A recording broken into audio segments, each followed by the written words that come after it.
This Alfa Romeo 1750 GTV sat forgotten in a barn for over 40 years. 15 months ago, we rescued it, stripped it to a bare shell, rebuilt the engine, gearbox, and almost everything else. And today, if all goes according to plan, we'll hear the engine come back to life for the first time in 4 decades. But we're not there yet. We still have a few electrical gremlins to fix. We got to fit the radiator, the carbs, the prop shaft, and of course the exhaust. All the final little jobs that somehow take the longest. So will today finally be the day that this Alfa roars back to life for the first time in 40 years? Well, let's find out. Now, in the last 2 episodes, you saw me drop the rebuilt engine and gearbox back into the Alfa and start reconnecting all the electrical. Well, today's job is all about getting the engine ready for the all-important first start. The first thing to go in is the radiator. Now, I did quite a bit of research beforehand and decided to buy a deeper radiator cowling, thinking it would improve the cooling. And before fitting everything onto the car, I spent a bit of time assembling the cowling onto the radiator on the floor just to make sure it all lined up. Everything seemed fine until I tried fitting it into the car. Well, it quickly became obvious that I'd bought the wrong one. The deeper cowling just doesn't work and fouls with the fans. So after a bit of head scratching, I pulled it back out again. I decided to fit the radiator without the cowling for now. And when I do the first fluid change after startup, I will put in the correct cowling. So the radiator goes back in, the hoses get connected up, and then it's time to start filling the system. Now this is one of those moments where you keep looking out for coolant pouring onto the floor from something you've missed. Thankfully, everything goes together nicely, and the system gets filled. And with the system filling, it's time to keep a close eye on every hose, every joint, and every connection to make sure we've got no leaks. With the cooling system sorted, it was time to move on to something I've been looking forward to fitting for a long time: the carburetors. Now, if you've been following this restoration from the beginning, you might remember that these aren't the original carbs that came with the car. When we first rescued the Alfa from the barn, the original carburetors had spent over 40 years sitting under the bonnet, and unfortunately they had become a home to rats for a good number of those years. They'd suffered badly from corrosion and contamination, and they were simply too far gone to be rebuilt. Fortunately, I had another spare set in my collection, and right at the beginning they were sent away to be professionally rebuilt.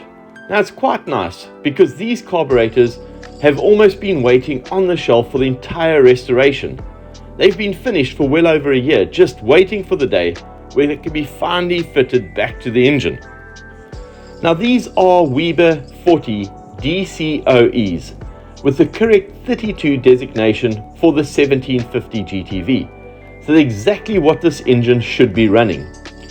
They not only look fantastic, but after rebuilding, we know that they're the correct specification and have been jetted correctly, which gives me confidence that once everything's tuned properly, this engine should run exactly as Alfa intended. Now, before fitting the carbs, Veloci Sport has already installed brand new aluminium inlet mounts when they rebuilt the engine. So with the new mounts already in place, fitting the carburetors themselves is fairly straightforward. It's simply a case of carefully sliding them onto the studs, making sure everything lines up properly, fitting the washers and nuts, and tightening everything evenly. The next job was connecting the accelerator linkage. Again, it's one of those small jobs that makes a massive difference, because this is the first time you can actually sit in the driver's seat, press the accelerator pedal, and watch both carburetors opening together. There's something really satisfying about seeing all the linkages moving freely after everything's been apart for so long. Thankfully, everything worked exactly as it should. Now, with all that done, I couldn't resist taking things one step further and decided to fit the airbox.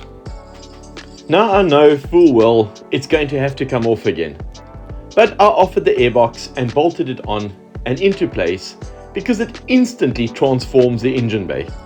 Because for the first time in decades, it's actually looking like a reassembled Alfa Romeo engine rather than a collection of parts waiting to be assembled. Now it might only be temporary, and yes, it'll probably come off very soon. But for a few minutes, it's just nice to stand back, take it all in, and appreciate just how far this project has come. After all the welding, bodywork, painting, rebuilding, cleaning, and countless hours spent chasing parts, we're finally assembling a car again, rather than taking one apart. With the engine coming along nicely, it was time to refit another key part of the drivetrain, the rebuilt propshaft. This is actually the original propshaft from the car, but while everything was apart, I had it professionally rebuilt with new universal joints, bearing and balanced, so hopefully it'll be smooth and vibration free when we're on the road. To get it into place, we first had to lower the gearbox slightly. That gave us enough room to slide the propshaft underneath the car and maneuver it into position. We fitted a brand new rubber donut coupling along with all new bolts and mounting brackets. Once the front was secured, it was a simple case of lining up the rear flange with the differential and bolting everything together. It's not the most glamorous job on the restoration, but it's really a satisfying milestone. The engine, gearbox, propshaft and differential are all connected together again, meaning when the engine eventually fires up, the power will actually have a route all the way through to the rear wheels. With the drivetrain now complete, it was time to fit one of my favorite parts of any restoration, the exhaust. We started by bolting on the exhaust headers to the freshly rebuilt engine before moving underneath the car to fit the brand new exhaust system and all the mounting hardware. Now I know there are plenty of aftermarket performance exhaust systems available for these cars, but I've deliberately chosen to stick with the standard system. The reason is simple. The engine is completely standard, and I absolutely love the way my 1750 Mark 1 sounds. It's got an unmistakable Alfa twin cam note that's sporty without being too loud. And because both cars share exactly the same setup, this one should sound just as good. So, with everything bolted up and aligned, it's another job complete, and we're getting incredibly close to hearing this classic Alfa soundtrack once again. With the exhaust fitted and everything lined up, it was finally time to add something this car hasn't seen for over 40 years. Fresh fuel. I poured in around 15 litres of E5 petrol, which showed up roughly as quarter tank on the fuel gauge. It was actually quite reassuring to see the gauge spring into life and confirm everything was working as it should. After spending so long rebuilding every part of this car, pouring fresh fuel into the fuel tank felt like another real milestone. It suddenly stopped feeling like a restoration project and started feeling like a car that was almost ready to run. And I do just feel we're now getting incredibly close for the long-awaited first start. With fuel in the tank, it was time to make sure the engine was properly prepared before attempting the all-important first start. Ali removed the cam covers so that we could pour fresh oil directly over the camshafts and make sure everything was well lubricated before turning the engine over. While we were there, we rotated the engine to top dead center. That allowed us to install the distributor in the correct position and set the initial ignition timing, giving it the best chance of getting off and getting the engine fired as soon as we turn the key. With the ignition timing set, the next job was to fit the HT leads and prepare the engine for its first turnover. Before trying to start it, we cranked the engine over to build oil pressure and allow the fuel pump to fill the carburetors. This is always a tense moment on a freshly rebuilt engine. We're watching the gauges, checking the fuel at every connection, and hoping nothing starts dripping on the floor. Thankfully, everything went exactly to plan. We quickly saw good oil pressure on the gauge, the carburetors filled with fuel, and best of all, there wasn't a single fuel leak. And we're finally ready for the moment we've all been waiting for. Okay, you ready? Yep. Want to go? Yep, go for it.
This is a huge moment, and thankfully the engine ran beautifully. We ran it up to temperature with no major issues. Once the engine had cooled back down completely, we carried out one of the most important steps after any rebuild, retorquing the cylinder head. The head was tightened back down to 72 Newton meters, ensuring everything was correctly seated after the first heat cycle. A huge milestone reached. The engine is now running, and we're one step closer to getting this Alfa back on the road where it belongs. Now guys, I have to admit that I couldn't be happier that this car is finally running again. Because when we pulled it out of the barn, after sitting for 40 years, the engine was seized and it was a far way from ever turning a wheel again. So to see it finally running is a huge moment. Of course, we've only just got it running and we still have a few niggles to sort out. There is a small issue with the exhaust, and that is blowing.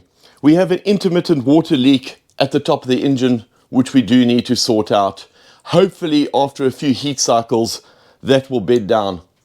And of course, the carbs still need final balancing and tuning. The important thing is that there are no major issues after everything we've been through in the last 15 months, and that's a huge relief. Now, we can't quite drive it just yet because I do want to sort out all of those final niggles. It's no use rushing the car just quite yet, but it does have a clutch, it does have brakes, so it's not far off taking that first drive. Now, in the next episode, I do hope to work through that final snag list, sort out the last few electrical issues, and then get the interior put back into the car so that we can take it for that first drive. We'll also have another special visit from Paul, who'll be coming in just to finally gap up and align the doors to make sure they're 100% fitting the final door rubbers, and again lining and gapping the bonnet as we put that back on, just to make sure all the gaps and alignments are absolutely perfect. So we're close now. After this car sat for 40 years in a barn, we're almost ready for that first drive. And in order to celebrate that big milestone, what better way than to take a break from the garage and head on over to one of the biggest motorsport events of the year in Britain, the British Formula 1 Grand Prix. Now this is special. We've arrived at Silverstone for race day, and if you're a motorsport fan, there really aren't many places quite like it. Silverstone isn't just another racing circuit. It is where Formula 1 was born. The very first World Championship Grand Prix was held right here back in 1950, and over 75 years later, it's still one of the fastest, most iconic circuits in the world. You can feel the history as soon as you walk through the gates. Everywhere you look, there are passionate fans, incredible cars, the sounds of engines echoing around the circuit, and just an atmosphere that's impossible to describe unless you experience it yourself. Before the main event, we treated to a Formula 2 race, and that's something I always look forward to.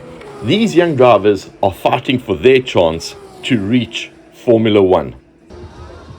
But then it was time for the main event. The excitement around the circuit just kept building. This is what everyone has been waiting for. The grandstands were packed, the atmosphere was incredible, and everywhere you looked, there was a sea of fans for one of the biggest races of the year.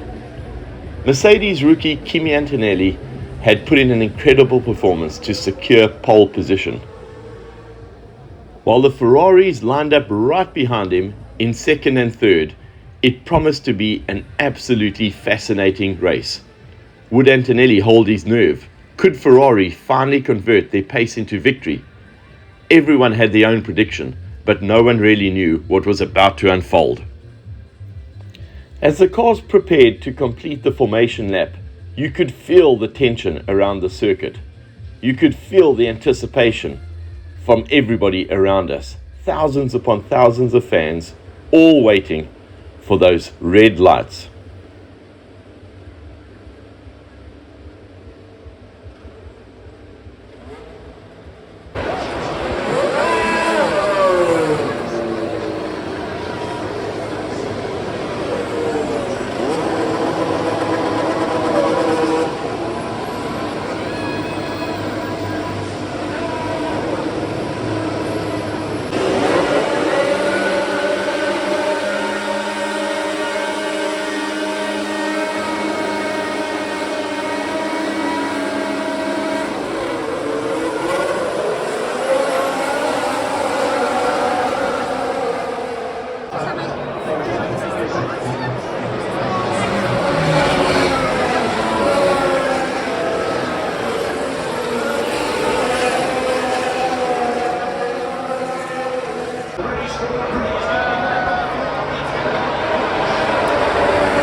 But it's now time to get back into the garage and get us a step closer to taking that first drive in this Alfa Romeo 1750.